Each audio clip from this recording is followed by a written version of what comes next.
آپ یہ کہہ رہے ہیں کہ پرائیویٹ اسکول کا جو ٹیچر ہے وہ لمیٹڈ ایجوکیشن سے لمیٹڈ ریسورسز سے زیادہ اچھا ٹیچنگ اسٹینڈرڈ انٹرکلیٹ کرتا ہے.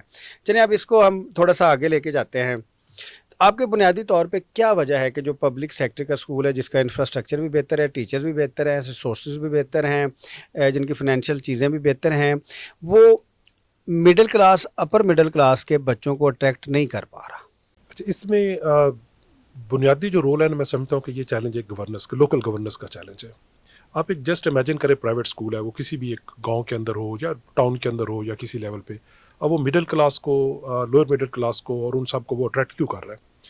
اس کی ریزن یہ ہے کہ وہ اس کی جو ایڈمنسٹریشن ہے, پرنسپل جو اسکول کا ہے, یا موسٹلی یہ ہوتا ہے کہ وہی بندہ اس کا آنر بھی ہوتا ہے اور وہ اس میں, اچھا انہوں نے بڑے کلیئر انڈیکیٹر رکھے ہوتے ہیں, اور اس میں جو ٹیچر وہاں پہ پرفارم نہیں کرتا, بڑا ان کے لیے آسان ہوتا ہے کہ اس کو ریپلیس کرنا, یا اس کو مطلب کسی بھی طرح سے اس کو مجبور کرنا کہ وہ کام کرے. اگر آپ پبلک سائڈ پہ چلے جائیں گے تو وہاں پہ ہمارا بیٹر کوالیفائڈ ٹیچر جو ہے وہ اگر بہتر پرفارم نہیں کر رہا, تو ہمارا جو لوکل لیول پہ اس کو یہ دیکھنا, اور اگر وہ نہیں پرفارم کر رہا تو اس کی مطلب کوئی ایسا ڈیسیژن لینا کہ جس سے وہ پرفارم کرنا شروع کر دے یا وہ نہ رہے, یہ اس طرح کا کوئی نہیں ہے. ایجوکیشن سپرویژن نہیں ہے, ایڈمنسٹریٹو سپرویژن کی میں بات نہیں کر رہا. جی, ایجوکیشن سپرویژن جو ہے نا وہ اگر آپ ایجوکیشن سپرویژن کی دیکھیں تو کم از کم آپ کو پبلک اسکول میں ایک اسٹرکچر موجود ہے, لیکن شاید وہ اس طرح سے پرفارم نہیں کر رہا جو پرائیویٹ اسکولس کے اسٹرکچر کے اندر. ایک سیکرٹری ہے, اس کے اسکول کا کیمپس بھی اچھا ہے, انفراسٹرکچر بھی اچھا ہے, اس کے ٹیچرز بھی اچھے ہیں, اس کے باوجود بھی اس کے اسکول اگر اچھی ایجوکیشن نہیں دیتے تو پھر وہ سیکرٹری بھی اپنے آپ کو سمجھے کہ وہ بھی نالائق ہے اتنا ہی جتنا وہ ٹیچر نالائق ہے. یہ پورے سسٹم کا فیلور ہے. اکثر ہوتا یہ ہے کہ ہم سارا اپنا جو بھی فیلور ہے اس سارے ایجوکیشن کے اندر, ہم وہ اب لوئسٹ لیول پہ جو بندہ ہے اس پہ ڈال دیتے ہیں. مطلب ہمیں پتہ ہے کہ ایک پرائمری اسکول کا جو پرائمری ٹیچر ہے, ہم کہتے ہیں کہ وہ سارے کا سسٹم کا خرابی اس کے ذمہ ہے, اسی کو چینج کر دے, یا ہم جو بھی سزا دینا چاہتے ہیں. تو میں سمجھتا ہوں کہ وہ پرائمری ٹیچر جو کلاس روم کے اندر پرفارم نہیں کر رہا, وہ فیل نہیں ہوا, پورا سسٹم فیل ہوا ہے. تو ان سب کا اس میں کنٹریبیوشن بنتا ہے. تو عابد بھائی, کیا ہم یہ نہیں کہہ سکتے کہ ایجوکیشن جو ہے وہ یہ ڈیپینڈ کرتا ہے ایک نیشنل اسپرٹ کے اوپر, ایک سوشل اسپرٹ کے اوپر؟ Even it's a very good argument کہ آپ کے کیمپسز اچھے ہونے چاہیے, فیسلٹیز اچھی ہونی چاہیے, ٹیچنگ اسٹینڈرڈز ہونے چاہیے. These things are very important. Despite this, the most important thing is your spirit, the spirit of the nation, the spirit of the society. پھر اس کے تحت آپ اسٹرکچرلائز کریں. تو اس ویژن کے تحت کیا ریفارمز کا پرسپیکٹیو ہے ہماری پبلک سیکٹر میں بھی یا ایون پرائیویٹ سیکٹر میں بھی؟ یہ نظر نہیں آتا. دیکھیں, بنیادی طور پر ایجوکیشن جو ہے نا وہ کوئی بھی کنٹری اپنے ایجوکیشن کے آبجیکٹیوز جو ہیں, یا ایجوکیشن کے اسٹینڈرڈس کہہ لیں, یا اس کے جو بینچ مارک ہے, وہ ڈیسائیڈ کرتے ہیں کہ یہ نیشن 10 سال بعد کہاں پہ ہوگی, 20 سال بعد کہاں پہ ہوگی, اور ہم کس طرف جائیں گے. اچھا, یہ جو اس لیول کا ویژن ہے اور اس لیول کے جو آبجیکٹیوز ہیں وہ بہت کلیئرلی ان کو ڈیفائن کرنا اور پھر اس کے مطابق ساری چیزوں کو ارینج کرنا, یہ ایک ایجوکیشن کے لیے بہت بنیادی چیز ہے. ہمارے ہاں مجھے نہیں نظر آتا کہ کوئی ایک براڈر لیول پہ اس طرح کا بہت کلیئر ویژن ہو کہیں پہ کہ ایجوکیشن کو ایز اے ٹول یوز کرتے ہوئے وی ول برنگ this change in the society, کہ آنے والے 5 سالوں میں جو ڈیجیٹل انفلوئنس آ چکا ہے وہ سوسائٹی کو کیسے ری شیپ کر رہا ہوگا, اور اس میں ایجوکیشن کا کیا رول ہوگا کہ اپنے آپ کو اس طرح کے لوگ پروڈیوس کرے جو کہ اس کے ساتھ الائن ہو. تو اس طرح کا ایک جو ویژن دینا اور پھر اس ویژن کو ٹرانسلیٹ کرنا into legislation, into planning, into like every thing, وہ جو ایک پورا ایک اس کا ہیرارکل سٹرکچر ہے یا اس کا جو ایک ورٹیکل جو لنکیجز ہے وہ مجھے بریک لگتا ہے جگہ جگہ سے. تو اس طرح سے ایک پورا collective way of imagining education اور ری تھنکنگ ایجوکیشن جو ہے نا وہ مسنگ ہے. میری ایک ریسرچ تھی اس کے اوپر, اس میں نے ایجوکیشن کے جہاں پہ بہت ساری چیزیں ریکمینڈ کی تھی, وہاں پہ ایک ایجوکیشنل سروسز کی ہم نے بات کی تھی کہ ایجوکیشن کی ایک ایڈمنسٹریٹو سروس ہونی چاہیے. اچھا, اس میں بھی جب بیوروکریسی آتی ہے وہ جرنلسٹ ہے, they do not know much about education. اب جو ادھر سے بھی ٹیچرز لیے جاتے ہیں basically they are meant to teach, they are not educational administrators. ایسا نہیں ہو سکتا کہ آپ ایک ٹیچر کو کہیں کہ آپ ہیڈ ٹیچر بن جائیں یا ایک ونگ کو لینے لگ جائیں, یا آپ ان کا جو بھی سسٹم ہے اے ای اوز ہیں یا ان کے ای ڈی اوز ہیں یا ڈی جیز ہیں یا پی ڈیز ہیں یا جو بھی ان کا ایڈمنسٹریٹو ہے. تو ایجوکیشنل سروسز ایسی ہونی چاہیے جو کہ بیچ میں ہو, جو کہ ایجوکیشنسٹ بھی ہو آدمی اور اس کے ساتھ وہ ایڈمنسٹریٹر بھی ہو. جب تک مطلب میں سمجھتا ہوں کہ جب تک پرائمری اسکول کے مڈل اسکول کے اچھے ایڈمنسٹریٹرز نہیں ہوں گے وہ اسکولز نہیں آگے بڑھ سکتے. کیونکہ جو مجھے ڈفرینس لگتا ہے, اگر آپ ایک مونٹیسری اسکول میں جائیں پرائیویٹ, اس کی جو ہیڈ ٹیچر ہوگی نا, جو عموماً اونر ہوتی ہے یا اس کا جو پرنسپل ہے, اس کی جو اسکلز ہیں those are far superior than the person having a public sector primary school. تو اب ٹیچر تو ہیڈ ٹیچر کے طور پہ کامیاب نہیں ہو سکتا. تو ایک ایسا ادارہ, ایک ایسا ڈپارٹمنٹ جو ایجوکیشنل ایڈمنسٹریٹو سروس بنا ہی نہیں سکا, تو وہ تو نہیں امپلیمنٹ کر سکے گا نا. چلو ہیڈ آفس میں تو آپ کی بیوروکریسی بیٹھی ہوئی ہے, لیکن جو ایجوکیشنل ایڈمنسٹریٹو سروسز ہیں وہ کہاں ہیں؟ دیکھیے اسکل سیٹ جو ہوتے ہیں نا, وہ ہر ایک, آپ تو اس آپ کا یہ ایریا ہے, آپ کو بہتر جانتے ہیں, ہر جاب کے یا ہر کام کے اپنے اسکل سیٹ ہوتے ہیں. ہم جب کسی ٹیچر کو لیتے ہیں اور ٹیچر کو آپ جتنی اچھی ٹریننگ سے گزار دیں, لیکن اس نے بنیادی طور پر اپنا رول ایز اے ٹیچر اس نے پرفارم کرنا ہوتا ہے. اچھا, یہ اس کے ساتھ بھی ناانصافی ہوتی ہے کہ جب آپ اس کو اپنے ریکروٹ کسی اور مقصد کے لیے کیا تھا, اس کو آپ نے ٹرینڈ اس کسی اور مقصد کے لیے کیا تھا, لیکن ہم اب سے کام ڈفرینٹ لینا چاہتے ہیں. تو ہمارا جو مڈل مینجمنٹ کا جو کرائسس ہے ایجوکیشن میں, کیونکہ اکثر ہمارے جو سینئر مینجمنٹ ہے ایجوکیشن کے اندر یا کہیں اوور آل, وہ بلیم کرتے ہیں کہ یہ نلائق بھی ہیں, یہ پرفارم نہیں کر رہے, وہ آتا نہیں کام نہیں.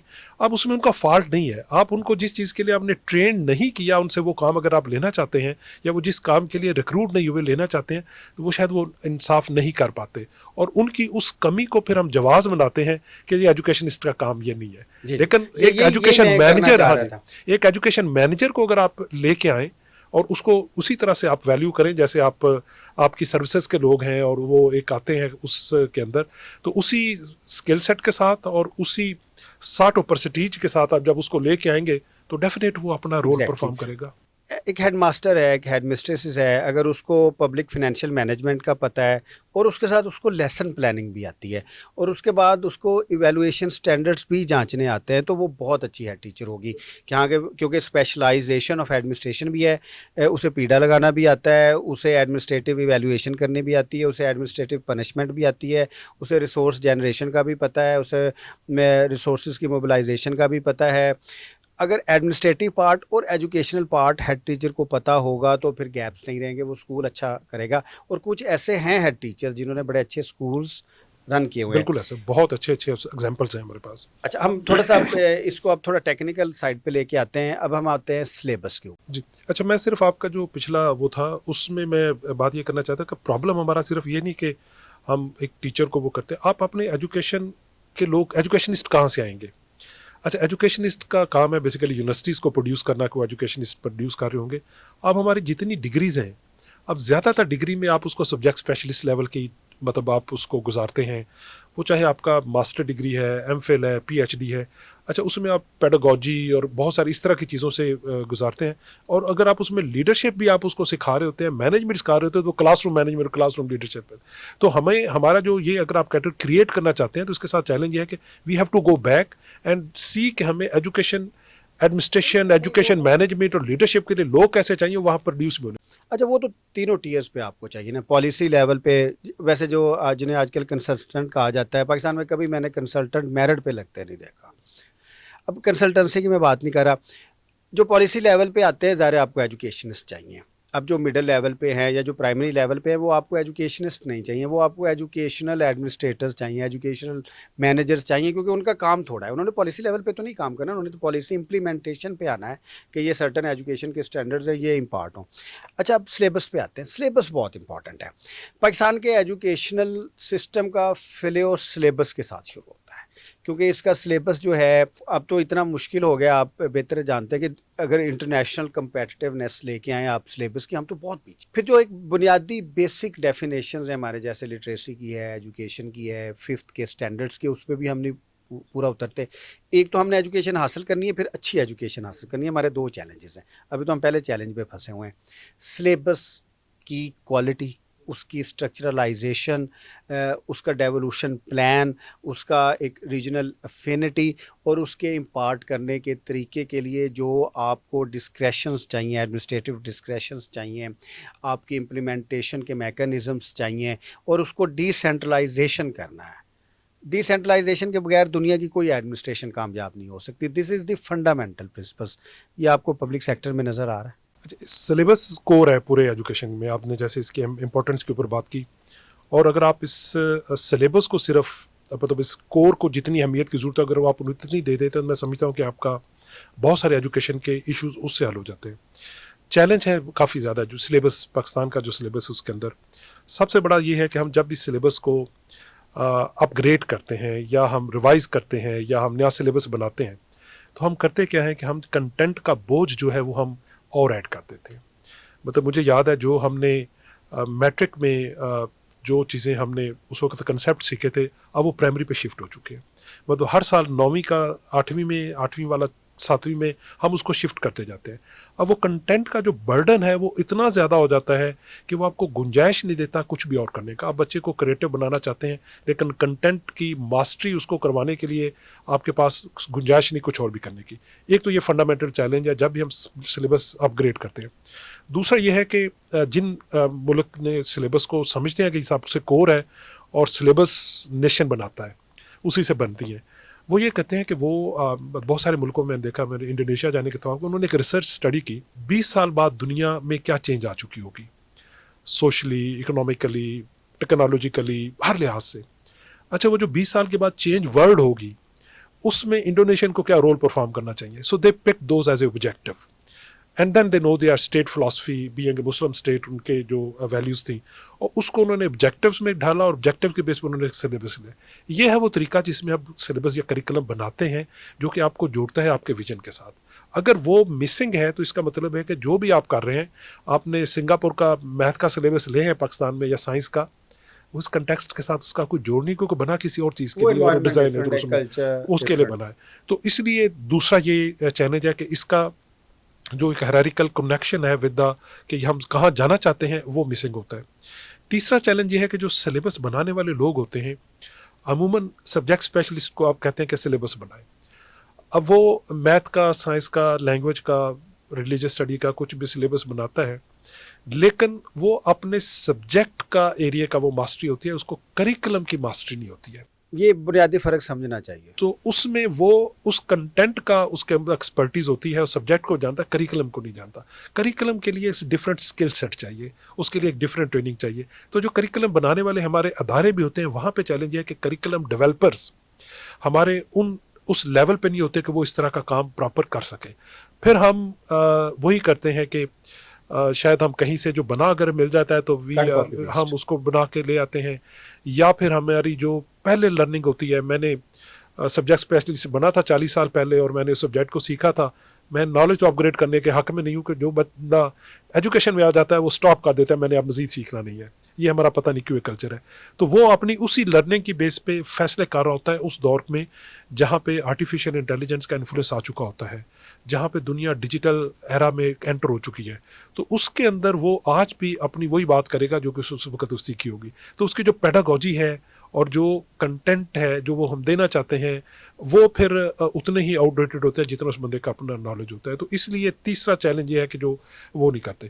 چوتھا چیلنج ہے کہ اس کا ڈیسینٹرلائز ہونا. ایجوکیشن جو ہے وہ اس میں سب سے بنیادی ہے کہ education link with the surrounding آپ کے سائڈ آپ کے ارد گرد سے جڑی ہوتی ہے. وہ آپ سے شروع ہوتی ہے پھر آپ کے گھر سے پھر محلے سے گاؤں سے شہر سے اور پھر اس طرح سے بڑھتی جاتی ہے. ہم جب ایجوکیشن کو سینٹرلائز کرتے ہیں یا ایجوکیشن کو ہم یونیفارمٹی کی طرف لے کے آتے ہیں تو اس یونیفارمٹی میں لوکلائزیشن مسنگ ہو جاتی ہے.